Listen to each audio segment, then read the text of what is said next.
parts of Kenya, a live studio audience is about to shoot unscripted questions.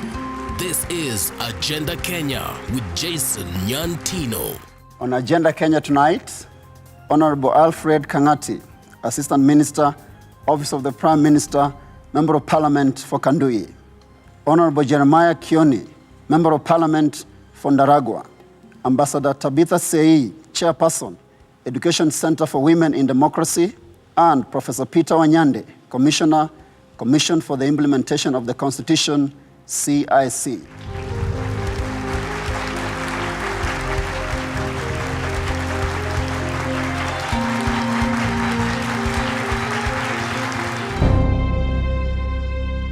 Hello and thank you for joining us. Welcome to Agenda Kenya this week. I am Jason Nyantino. Tonight on the show, we focus on devolution and we're finding out how the county governments are going to work under this new system of governance. I've got people in the audience tonight coming in from different counties, namely Taita Taveta, Trans Nzoia, and Nairobi. You're most welcome to tonight's discussion. Over now to our first question of the evening from Gilbert Kitio, all the way from Kitale. Gilbert. How will the governor handle security issues in the county, yet his position is political? He's not going to victimize maybe those who never voted for him in one or the other. Thank you, Gilbert. I'll start with you, the Honorable Assistant Minister. We must first of all understand that the governor will not be running the county alone. The governor will be running the county together with the county assembly. Those are the replacement of councillors who have been elected, and they represent all people there. Then he will have the executive government, the executive arm of the county to deal with, to assist them. So I've had fears that maybe in certain areas, if a governor comes from a dominant ethnic group, he will marginalize the other groups, etc. But I don't think so. The governor will not be operating in a vacuum. The national security organs will also be there, and they will not be under the control of the governor. Honorable, are you saying that because you're probably eyeing the seat of governor for Bungoma? Not necessarily. I'm looking at it from the point of view that the governor is actually supposed to improve the administration of justice, bring more security. It should be an improvement. He should not be taking his people backwards. All right. Honorable Kioni, what's your position on this? Drawing from practical examples, and I think it's important that we understand that many of those in parliament are actually eyeing the positions of the governor and positions of senator. So sometimes even in registration, that influences the kind of registration that is being pushed. But away from that, I would want to perhaps answer that in form of a question. We have 222 members of parliament. Each one of them has the ability, or even perhaps many of them have the desire of being the governors. It is upon us to pick any of them and put them as a governor, and then put the security under it. And then ask yourself, what kind of dangers are we going to be experiencing? Or even, let me take it home.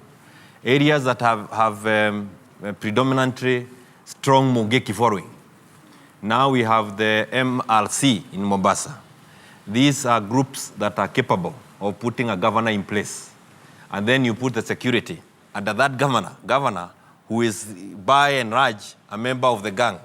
What is it that you are saying to the Kenyans who will be coming from that county?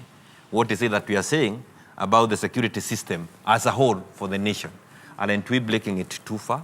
Aren't we exposing ourselves to dangers that So you're against that I proposal? hold the position that the issue of the security cannot be put under the governor. The governor needs to be part of the security team in the county, but he cannot be the one that is in control of the security. And two also, when you talk about the laws of the central government and the county government, there are those specific aspects that were left with the central government in the constitution. And security is one of them. It's left under the security and the central government. All right. So when we try to break it at this point, I think we could end up with some negative results. Okay, Professor, what's your opinion on this? Thank you. I think the starting point is to look at the provisions of the Constitution, because that is really where the function are provided. And it is very clear in the Constitution of Kenya 2010 that national security is a function that has been assigned to the national government. It has not been assigned to the county governments at all. So to that extent, the governor will not be in charge of national security. But we must also then remember, again arising from the Constitution, that Article 6 of the Constitution says that the national government and the county government are distinct and interdependent, but must work in consultation and in cooperation. So on matters of security, even though it is a national function, the national government in performing that function will have to cooperate, will have to consult the county government, which means, among other things, the government. What about, that's as far as probably national security is concerned. What about the county level security issues, which could be different from the national security concerns? The Constitution provides for a policing authority to be in charge of day-to-day security matters. And in that, there is what we call the County Policing Authority, which will be under the chairmanship of the governor. So that will be taken care of. But again, we must remember that this Constitution provides for checks and balances. So the governor will not be doing things on his own or her own. He will be checked, and his powers will actually be limited by the Constitution. So he cannot arbitrarily make some of those decisions that will affect the country. All right, Ambassador, what's your position on this debate? I think when we talk of security, we are talking of security on a larger span and also local area. And when the people may not understand the functions of the governor, of the senator, of all the systems which are already there, I think, and I stand on this, that first of all, there has got to be enough civic education, even for the people to be able to choose the person that they know is right for that position. And at the moment, there is a lot of lack of that. If a member of parliament comes and says, I'm standing for governor, what are the chances that he will not get the seat? Almost zero, because this is our member of parliament. So there must be enough civic education for the people to be able to make informed choices. Whether you are dealing with security, whether you are dealing with all kinds of things within the county, the people must be able to make informed choices regarding the people who are going to spearhead these particular functions. That is fine. So where do you exactly stand in terms of, provincial administrators reporting to governor? Are you supporting that, or you are not supporting that? I support it to some extent, because if you again install the provincial government the way it used to be, you are most likely to have two parallel systems. So the people to be given the leeway to decide for themselves, not saying that the DC, the district commissioner, has said this, and it follows the same way, and you remain just like a county, a normal county in a constituency.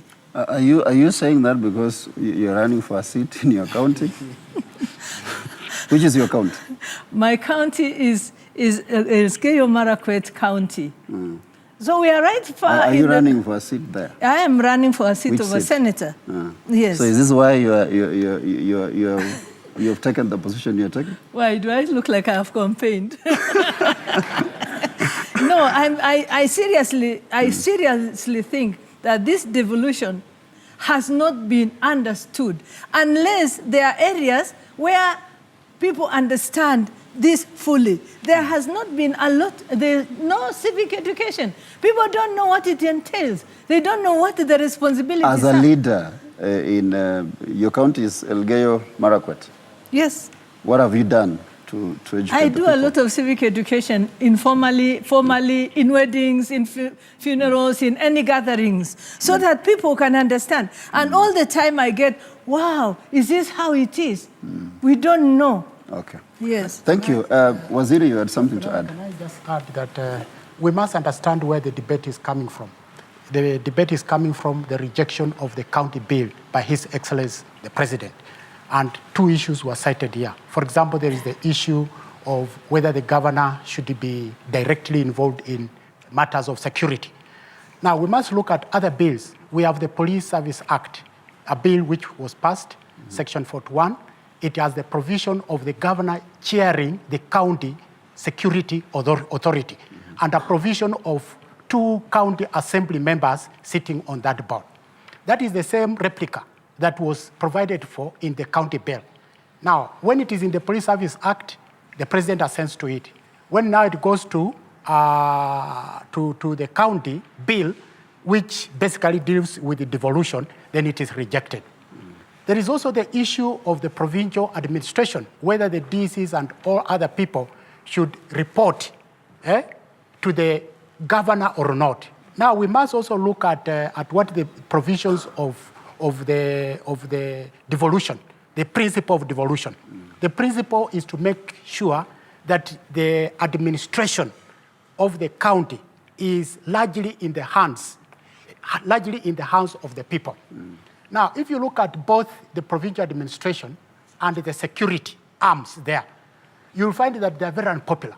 For example, while the police, the APs have the responsibility of providing law and order, they go beyond it, sometimes harassing wananchi, stopping them, going into their businesses, and so on, extortion and the rest of it. Just a question, yes. Honorable yes. Minister.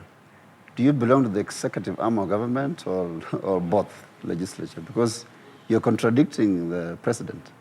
You see, I belong to the executive, but I don't believe that I'm here on behalf of the executive. I think you invited me in my person as a representative, our representative of the people. Of Kandui. Of Kandui and of the people. Okay. And generally speaking, both the administration, the spirit, in fact, of the Constitution was to remove both provincial administration and to limit the powers exercised by the security. All right. I need to take a break. This discussion continues shortly. We're coming back in a moment. Don't go away.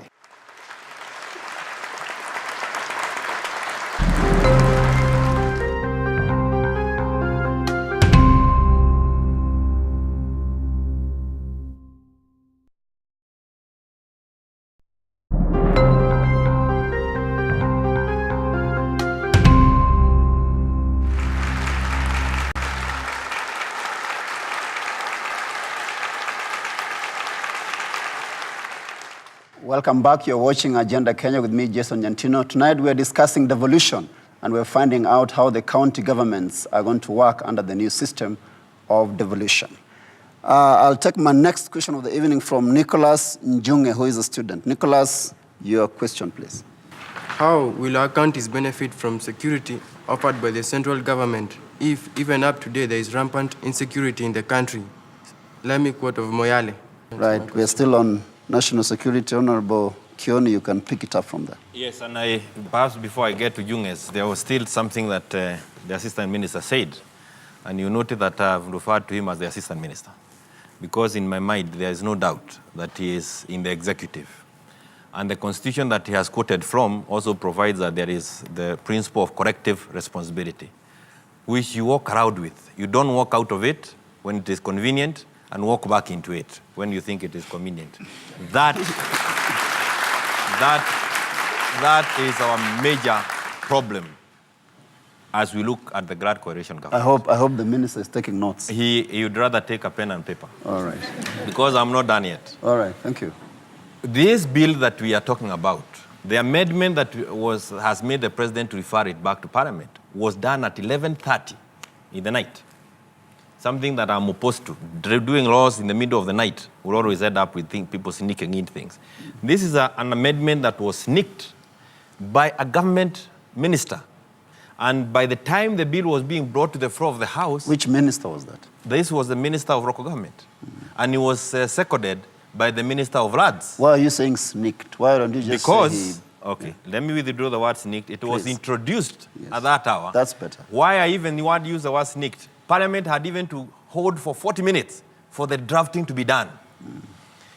This is a bill that had been done and agreed upon by the cabinet. So as the cabinet, the executive was coming to the floor, they had agreed that the issue of the security is not going to be dealt with in any other format other than contained in the bill.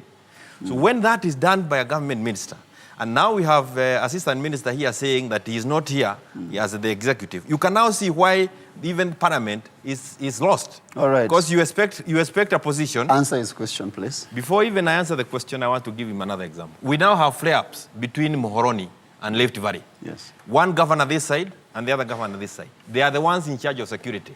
He holds the position that Muhoroni should be like this. The other governor across the boundary holds the same position. Are we going to get peace, or we have everybody maturing his security and ensuring that you hold your position? And what are we going to have across the country? Flare-ups between all the counties, because the security is at the governor, not a central position. And I think I agree. The central government has not done well in offering security. And there is a lot that needs to be done. And I believe that is why we have the reforms within the police force and the reforms that have also gone through the defense forces all through. Because we believe, and I believe this is the position of Kenyans, that we need an improvement on the security. Yeah. But that does not mean that you throw away everything and take on a system that can even give us worse positions. Let the minister now respond. And you know he's talking for the fourth time. So which hat are you wearing on this show? I want the audience to understand this. Before I became a minister, I was first and foremost elected. And that is the starting point. I represent the people of Kandui. The ministerial docket is just an addition to my basic duties. You took an oath of office. To protect the Constitution. And what I've said here has not contradicted the Constitution in any way. Because if I have done so, then I would like to be told which section of the Constitution I have contradicted. But coming to the specific points which he has raised. First of all, he talks about time, 11:30. The Constitution amendments being done on the floor late 11:30. We all agreed in Parliament that for the sake of expediency, so that we are able to get the bill through and to meet the constitutional time, we have to have late sitting. And that is, I don't know where he was when we were having those late sittings, for example. It's not an accident, it was not mischief. All right. Number two, coming to the point of amendment on the floor. When a bill is brought to the floor of the House, the essence of debating it is to add value. So you're not just going to sit there and say, oh, because this was already passed in cabinet and now it is on the floor of the House, that is sufficient. It is on the floor of the House to test the wisdom which has been put in and to see whether there is any need for improvement. Thank you, and Waziri. From that point of view, I thought you gave him a little bit more time than because he raised issues. I want to exhaust. Actually, you've had good time. Please finish. I want to exhaust. Now I also want to talk about what Nicholas brought out, the issue of security. 2 weeks ago, I was the Prime Minister in Moyale, actually to witness what had happened in Moyale, the breakdown of security. We agree that there is a problem with security breakdown across the country. But I want you to listen to what they said. They said everything was okay, only that the security apparatus failed to do their work. We had the police, we had even nearby the army. They saw people killing each other, more than 100 lives were lost, and they were doing nothing about it. The security apparatus were just watching? They were just watching. And this is where now it is important to have a governor, a direct representative. What did the Prime Minister and you do about that? You see, now it is just giving orders.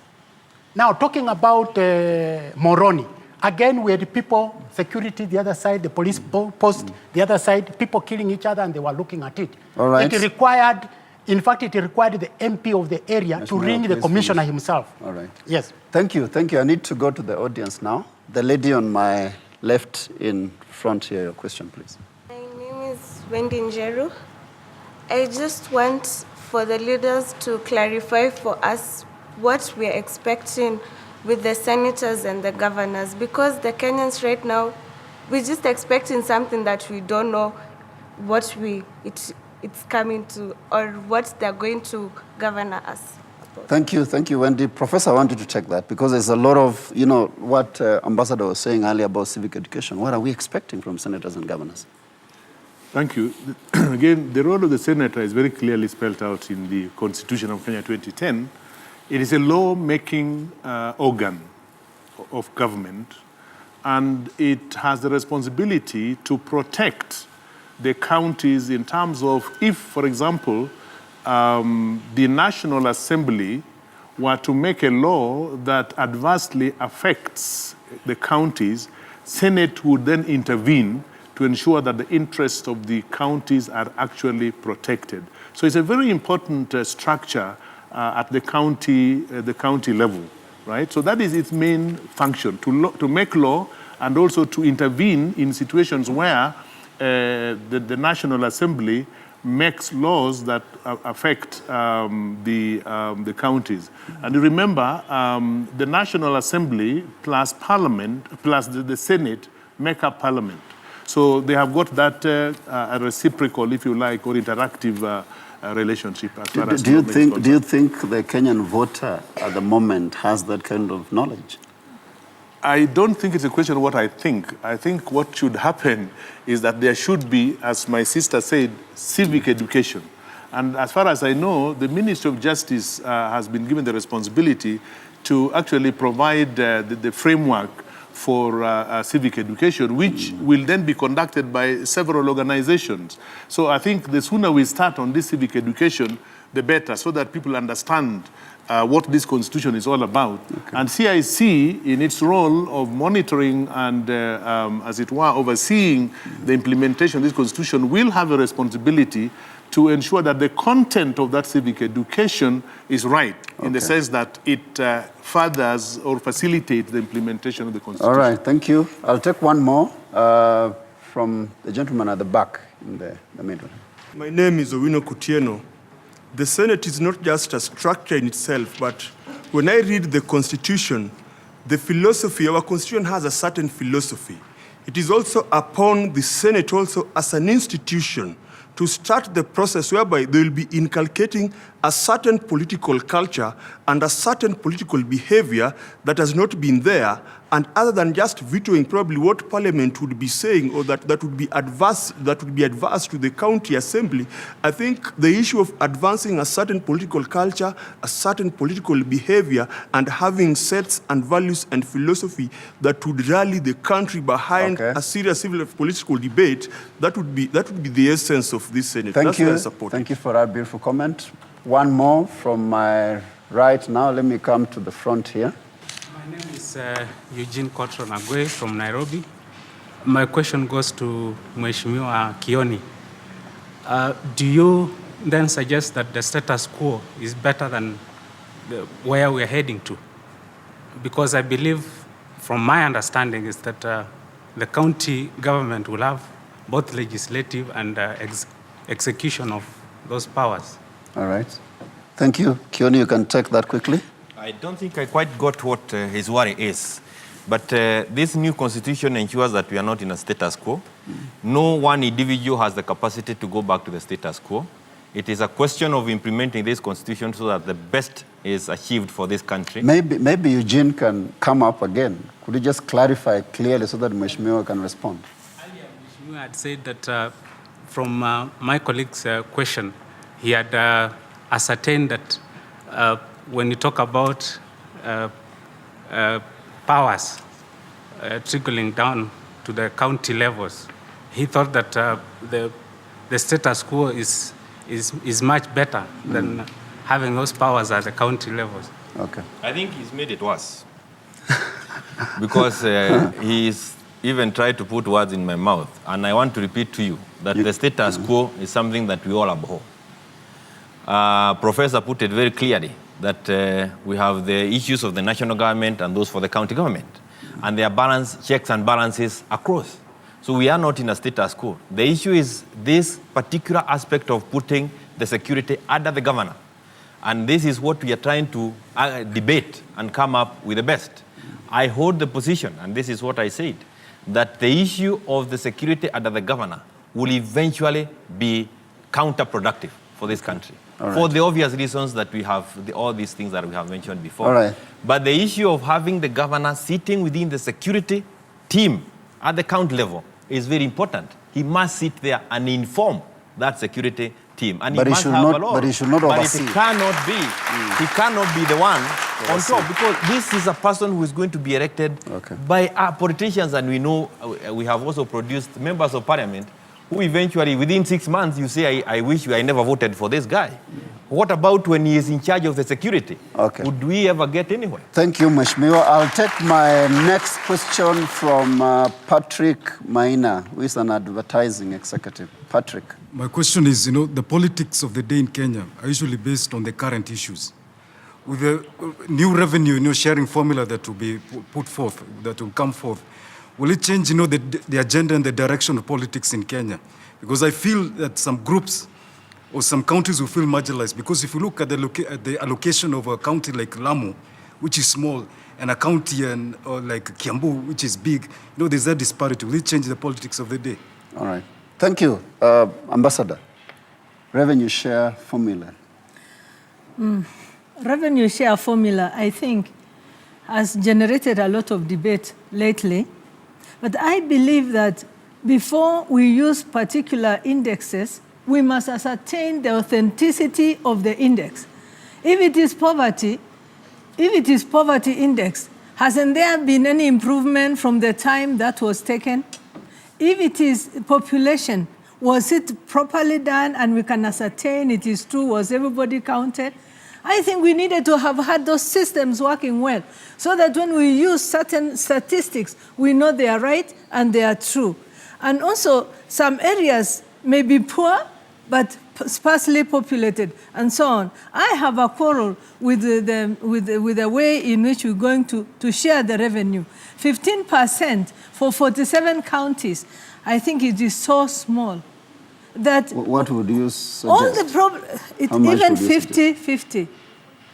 Because all the problems which eventually culminate into what we look at in the national government come from grassroots, right down there. If it is infrastructure, if it is poverty, if it is lack of whatever, it all comes from down there. So since we have accepted devolution, we must start from down there. Yes, Ambassador, if you were sitting in the CRA, the Cheshire Committee, what would you advise? I would advise a higher figure. How? Because CRA comes up with the formula. They say population 60%, equal share 20%, etc. Yes, I would advise something higher, but what I would like to do is to use indexes or the data which is believable for the people, and also to know that there is nothing we are really solving apart from what originates from the grassroots. Hence the devolution. All right. Why did we need devolution if we did not want people to be involved, the people to be involved in the governing of this country? All right, time for our second break. But before we do that, we want to know your thoughts to this question. Do you think the revenue share formula recently advertised by the Commission on Revenue Allocation regarding county governments is fair? Text your answer to the number on your screen. Give us your name and where you're watching us from. You can also catch us on Twitter using #AgendaKenya. We are back in a moment.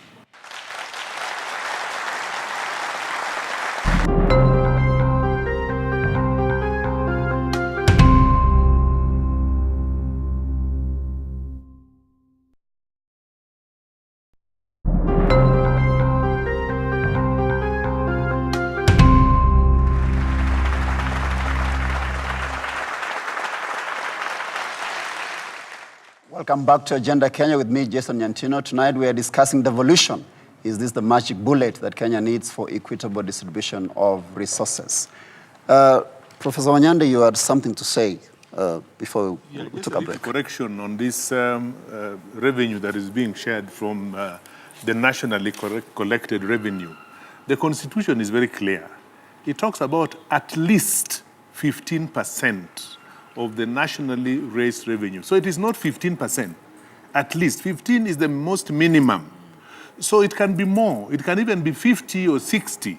So it's up to the Revenue Allocation Commission to actually determine, depending on functions, because resources must follow functions in order for those functions to be performed properly. So I just wanted to correct that. And this, again, calls on us as Kenyans to actually very carefully read this Constitution and quote it correctly. Professor, how then, because when you leave us hanging like that, and you know what politicians can do, they can pull a surprise. If it's at least 15%, it can remain at 15% forever.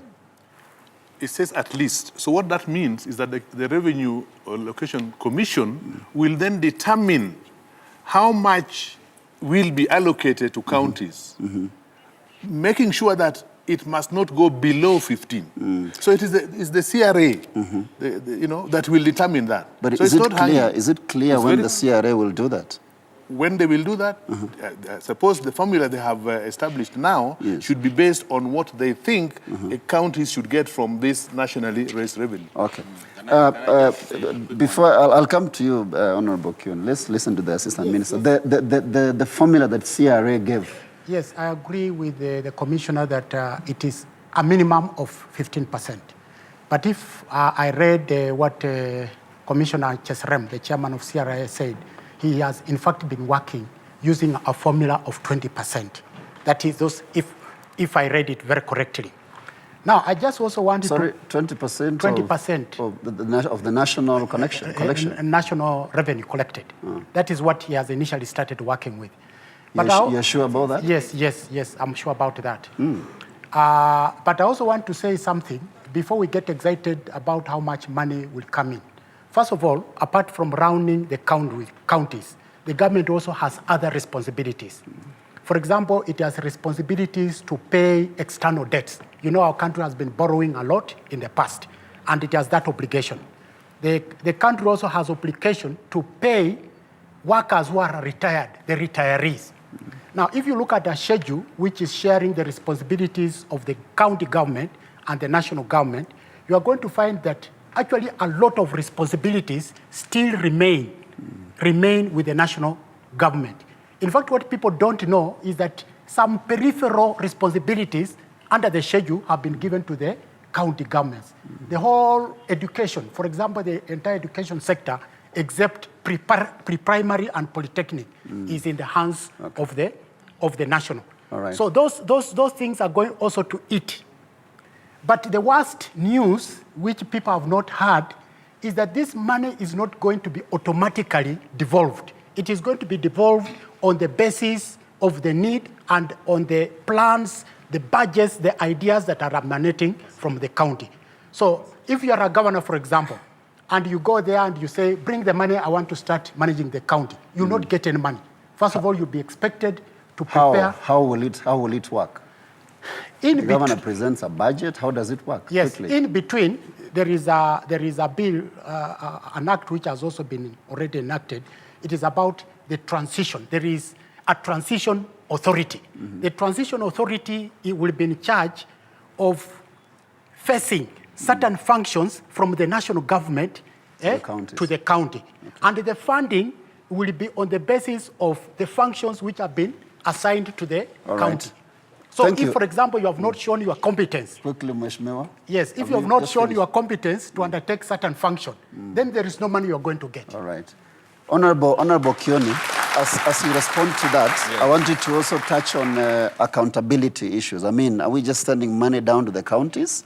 What will this money actually do? And are there accountability mechanisms for the local people? Thank you. But one of the things, and I agree with what my colleagues have said, that this percentage, which I think I want to clarify, is a percentage based on the previous year's audited budget, not the budget that is current, because the current one, at times we fall short of what we expected to achieve. So it is based on the previous year, which is an actual figure of what we collected, for example, like the year 2010, 2011. And the other thing about the grants, and I think this is where there's also a debate, should the 15% be inclusive of the grants? And there is that school that is saying yes. But the question that I would want to pose is, for example, now we have started the Lamu-Jumba second economic corridor. Yes. There will be a lot of money that will be borrowed to develop that. If we then take 15% of it and give it to counties in Daragwa, in my constituency, then what will happen to the second economic corridor? It will stall. So we cannot, in my opinion, bring in grants into the 15%, because grants will be borrowed by the central government for specific projects, and these projects will be across the country, depending on how we want accountability down at the county. The other is just in addition to what Mheshimiwa has said, that it is not automatic that this money keeps coming. If you cannot be able to demonstrate that you have used the money well, and you are unable to show that there was accountability, then there will not be resources coming to your county. And this is where, again, like Professor has said, Kenyans must get familiar with this constitution, because money may end up not getting to the county because the governor has failed to meet the requirements, the expectations of the constitution. Okay. And he must be able, just like we are calling upon the central government to be accountable to the final coin, they themselves also must remain accountable to the people they are serving at the county Thank level. you. My next question is from Chao Mwakio, all the way from Taita Taveta. I'm still on revenue allocation. You see, matters pertaining to resources in this country are quite sensitive. Supposing your county submits, or rather remits, a lot of money to the central government. For instance, my county, the Tsavo West, the Tsavo East National Park. So how does the people from that county benefit? Are they going to get something maybe extra on top? Because they are the ones who are living with the animals there. They suffer a lot from the attacks of elephants. How are my people going to benefit from that? All right, I'll give you, Professor, should you respond to that? Let me say this. First of all, if you read chapter 12 of the Constitution, which is on public finance, there are very clear principles and values that guide the management of public finance. And those values and principles apply both to the county government as well as to the national government. What you are saying has to do with who is responsible for managing, for example, the national parks and so on and so forth. And that, again, is clearly stated in Schedule 4 of the Constitution. And to that extent, therefore, it all depends on who is responsible for managing those parks, and therefore what needs to be spent on those parks, and what revenue from those parks is spent on whatever other development that takes place in that place. Okay, thank you. Ambassador Say, I think what Chao also wants to know is that people feel that if our county is contributing this much to the national basket, why can't we get more to the county level? That is, if I'm getting her correct, that's what she's asking. In my mind, that is the normal mind thinking. We are giving you a lot, why don't you give us back what we have given you? And it again goes back, there is a formula that the government uses, possibly. Once it's gone in, you are given according to your needs. But I have questions too on this, because there may be places where they don't give anything. Mm-hmm. So are we going to leave them starving because they don't have? Perhaps they do not have resources in their areas. They don't have natural resources. So are they going to be left like that? I think then what I actually ask for all the time is knowledge, so that the people don't give and they don't know why they are not getting. There should be education so that we get away from the Siri-Kali kind of thing which we suffered from in the last dispensation, and get the people knowledgeable so that they know, yes, we've got this, but this is what we are getting. Why? The reason should be clear. There should be nothing under the table anymore, so that people are able to say, we have gotten and we have given this much, we are getting back this much. What is not there? What is not there is that there are few people who are privileged with the knowledge because they are nearest to the knowledge pot, and so they fish it, they get it, but they forget that the majority of Kenyans do not have access to the information which they themselves have. The question is, how shall we make people knowledgeable so that they can also understand why things are done the way they are done? Correct. Yes. Let me take one more or two.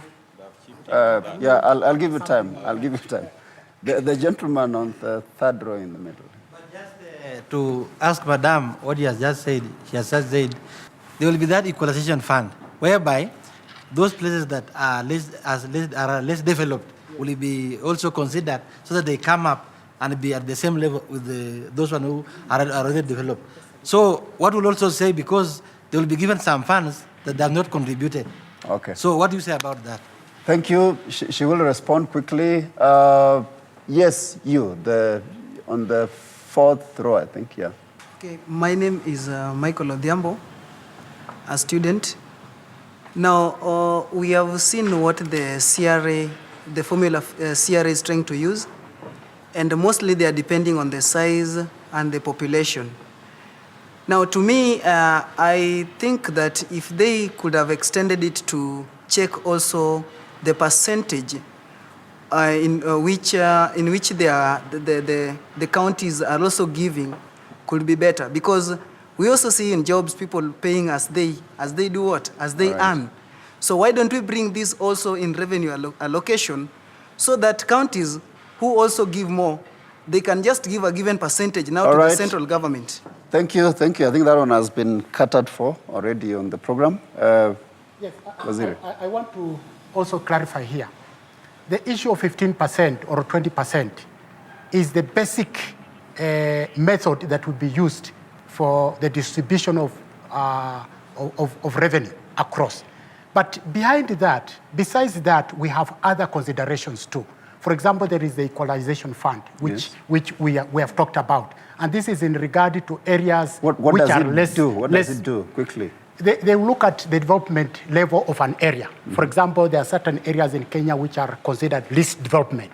Who will decide that this is... It is part of the CRA and together with the Senate. You know, the Senate has a very important role. In fact, when you're talking about Senate, then you are talking about financial administration and the political administration of the counties. Okay. But the point I wanted to clarify here is that the county can raise money through 3 basic methods.